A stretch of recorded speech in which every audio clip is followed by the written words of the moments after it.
Tu devrais faire comme moi. Profiter des belles années qui viennent. Tu n'as pas envie de bâiller au corneille, faire la grasse matinée, voyager. Morin l'avait tout d'abord très mal pris, ne se considérant ni dépassé ni inefficace. Vexé, de surcroît, de devoir céder sa place à un jeune blanc-bec frais et moulu de l'école de police, avec des touches d'ordinateur incrustées au bout des doigts. Mais on lui laissait la possibilité de quitter la police dans de bonnes conditions. Il en avait donc pris son parti. Puis, il s'était fait une raison et avait commencé à tirer des plans sur la comète. Libre. Il serait enfin libre de choisir les missions qui se présenteraient à lui. Et, de surcroît, ne plus avoir à rendre de compte à une hiérarchie lui faisait assez plaisir.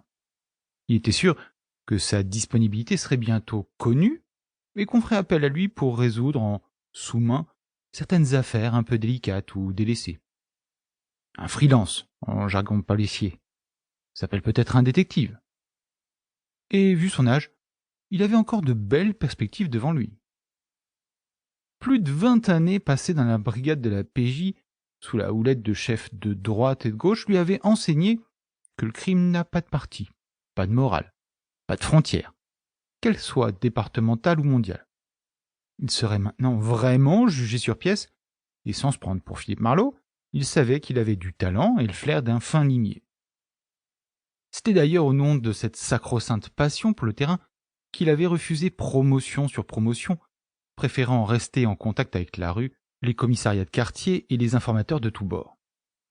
Ses performances étaient saluées par tous, et lui aurait valu de passer calife à la place du calife depuis longtemps s'il n'avait préféré la fraternité du travail en équipe et une indépendance relative. Bref, c'était un policier façon vieille école, et il avait bien l'intention de le rester. Les personnes qui jouaient les filles de l'air, c'était dans ses cordes. Il avait tout vu. Ceux qui quittent femmes et enfants pour une jeunesse, et faire avec elle une vie copier-coller de la première, une fois la passion tuée par le quotidien. Ceux qui se prennent pour Kerouac, et prennent la route. Ceux qui veulent l'aventure, et s'enrôlent dans la Légion. Chacun avait une bonne raison. On retrouvait assez facilement les suicidés. Les disparus assassinés étaient moins fréquents et bien moins faciles à retrouver s'ils n'étaient pas abandonnés sur la scène de crime. Mais savoir qu'il s'agissait de son neveu n'avait pas laissé la place à toutes ces hypothèses. Il ne pouvait pas courir le moindre risque d'une enquête qui foire, ni laisser sa petite sœur sans soutien. Dans ce type d'affaires, les premières heures, les premiers jours sont cruciaux. Et Guillaume avait disparu. Point. Démarrage de l'enquête. Si, localement, personne n'avait rien de concret, il pouvait se mettre à la disposition de la gendarmerie, offrir ses compétences et surtout mener sa propre enquête. Difficile de croire que cela s'était passé si près de Grignan, dans cette région habituellement si sereine. La belle saison avait bien commencé. Après un hiver idéalement froid, les bourgeons avaient fait leur apparition avec un timing parfait. La nature s'éveillait dans des conditions idéales. Beau soleil pour la lumière, mais caressant et tout doux pour ne pas provoquer un faux printemps suivi de lendemains givrés.